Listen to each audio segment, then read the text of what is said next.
नमस्कार।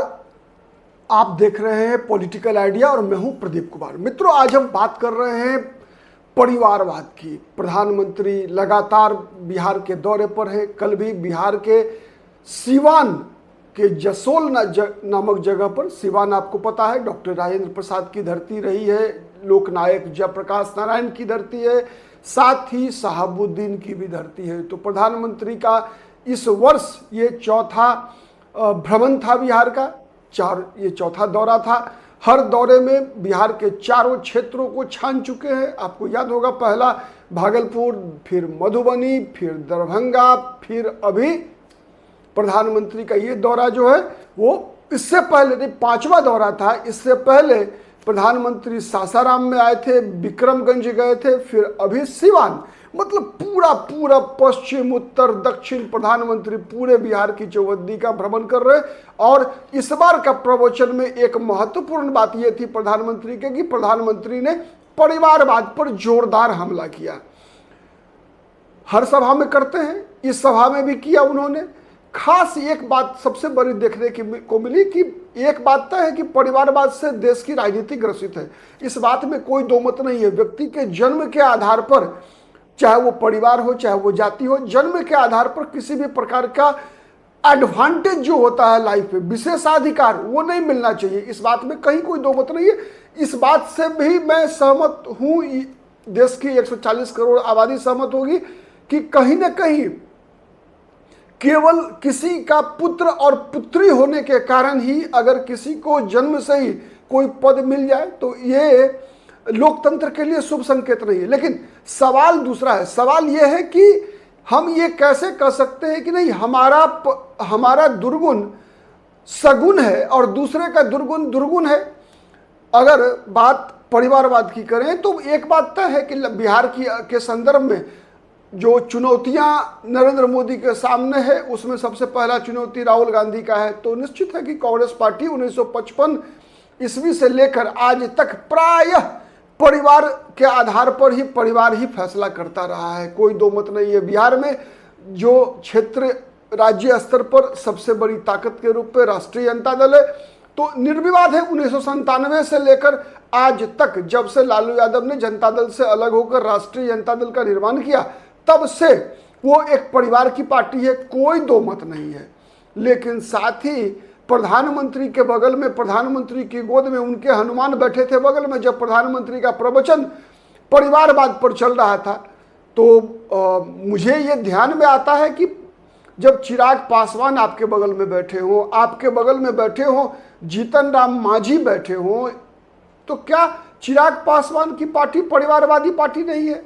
स्वर्गीय रामविलास पासवान के दौर से लेकर आज तक ये तो कंप्लीट, आप 3 सांसद एक समय में हुआ करते थे, पार्टी के 6 सांसद हुआ करते थे, उसमें 3 तो केवल और केवल 4, सॉरी राज्यसभा लगाकर 4 सांसद तो केवल परिवार के हुआ करते थे। स्वर्गीय रामविलास पासवान, चिराग पासवान, रामविलास पासवान राज्यसभा में थे, चिराग पासवान लोकसभा में थे, जमुई से, हाजीपुर से पशुपति कुमार पारस, फिर समस्तीपुर लोकसभा सीट से रामचंद्र पासवान, और बाद में जब उपचुनाव हुआ तो रामचंद्र पासवान के पुत्र प्रिंस पासवान। तो मतलब उतना ही नहीं, उसके अलावा एक समय था जब रामविलास पासवान की पार्टी में उनके समधी पुनीत राय हुआ करते थे। फिर उसके बाद आज दामाद हैं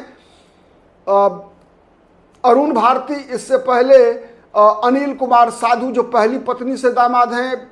अभी फिर एक मृणाल, जिनको कि चिराग पासवान ने अनुसूचित जाति जनजाति आयोग का अध्यक्ष बनवाया है चिराग पासवान ने।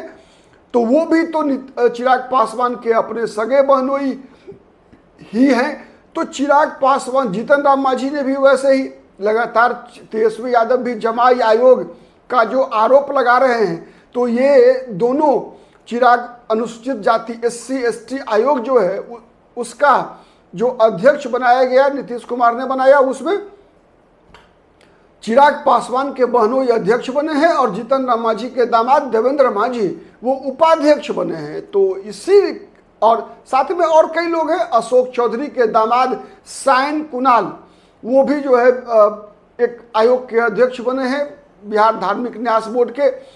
इसके अलावे और कई लोग हैं जिन पर कि परिवार का वाद का आरोप जो है लगता है। लेकिन प्रमुख रूप से जो हनुमान कहे जाते हैं चिराग पासवान को बगल में बैठाकर प्रधानमंत्री का प्रवचन, तो ये प्रधानमंत्री को भी देखना चाहिए कि उनके गठबंधन में भी कोई ऐसे दल न हो, नहीं तो फिर ये बात आई और गई हो जाती है। इसलिए हो जाती है कि लगता है कि नहीं, केवल ये आरोप लगाने के लिए आरोप लगाते हैं, तो गंभीरता खत्म हो जाती है। आज मुझे याद आता है शशि थरूर का वो बयान, जब शशि थरूर ने कहा कि अगर हम सरकार के अच्छे कामों का भी विरोध करने लगे तो फिर जब हम सरकार की गलतियों का विरोध करते हैं तो उसकी गंभीरता खत्म हो जाती है। वही बात आज प्रधानमंत्री के भाषण पर लागू होता है। जब प्रधानमंत्री परिवारवाद की बात करते हैं और बगल में चिराग पासवान बैठते हैं, जीतन राम मांझी बैठते हैं, तो सबसे पहले या तो चिराग पासवान को और जीतन राम मांझी को यह शिक्षा देनी चाहिए कि भाई आप भी भारतीय जनता पार्टी की तरह अपने दल में परिवारवाद को खत्म कीजिए, हमारे यहाँ आप भी जनतांत्रिक बनाइए पार्टी में। और चिराग पासवान को ये कहना चाहिए कि भाई टिकट देते समय जो है ये मत देखो कि कौन किस परिवार का है और किसके बेटा, अपना परिवार को तो देते ही हो, साथ में ही जितने भी बड़े नेता हैं दूसरे दल के, उनके दल किसी के बेटी को टिकट देना, संभवी चौधरी समस्तीपुर, किसी की पत्नी दिनेश सिंह की पत्नी बीना सिंह को टिकट देना, कई ऐसे नाम अभी और आप देखेंगे इस विधानसभा चुनाव में। कई बड़े बड़े नेता के पुत्र और पुत्रियां और बेटी और दामाद की चर्चा चल रही है कि जिनको कहीं से टिकट नहीं मिला तो फिर पैरवी करा लो, चिराग पासवान की पार्टी से टिकट ले लो। तो ये बातें माने जो पब्लिक डोमेन में है कि चिराग पासवान की पार्टी में किस आधार पर किसी व्यक्ति को पद और टिकट का बंटवारा होता है, आज से नहीं, स्वर्गीय रामविलास पासवान के युग से ही। तो ये बात प्रधानमंत्री, कम से कम कहावत है देर आए दुरुस्त आए, जब जागो तभी सवेरा। तो काश चिराग पासवान को, जीतन राम मांझी को भी ये प्रधानमंत्री समझा सके। उत्तर प्रदेश में भी कई पार्टियां हैं, संजय निषाद की पार्टी है, ओम प्रकाश राजभर की पार्टी है, ठीक है, सुभाष पा नहीं, सुहेल देव भारतीय समाज पार्टी, ठीक है। तो ऐसे कई राजनीतिक दल हैं जिनके साथ प्रधानमंत्री की पार्टी का भी तालमेल होता है। प्रधानमंत्री उनके साथ मंच शेयर किया करते हैं, ठीक है। बहुत दिन नहीं हुआ है जब उद्धव ठाकरे के साथ प्रधानमंत्री मंच पर शेयर किया करते थे। तो ऐसे कई उदाहरण हैं प्रधानमंत्री के समक्ष। तो प्रधानमंत्री जी सब आपकी बातें 100% सही, सर माथे पर, लेकिन आपके अपने बगल में जिनको बैठाते हैं चिराग पासवान, जीतन राम मांझी, ऐसे ओम प्रकाश राजभर, संजय निषाद जैसे लोगों को भी थोड़ा सा ये शिक्षा परिवारवाद पर देना चाहिए। अगर देंगे तो मुझे लगता है कि तब फिर आपकी बातों की गूंज दूर तलक जाएगी। अन्यथा लोग तो कहेंगे केवल आरोप के लिए आरोप लगा रहे हैं, चुनाव जीतने के लिए, ठीक है, अपना चलनी दूसरा को बढ़नी के जकरा अपने सहस्त्र को छेद। तो ये कहावत जो है बिहार में कही जाती है, तो ये लागू हो जाएगी आपके प्रवचन पर भी। आज के लिए इतना ही, बहुत बहुत धन्यवाद, नमस्कार, जय हिंद, जय भारत।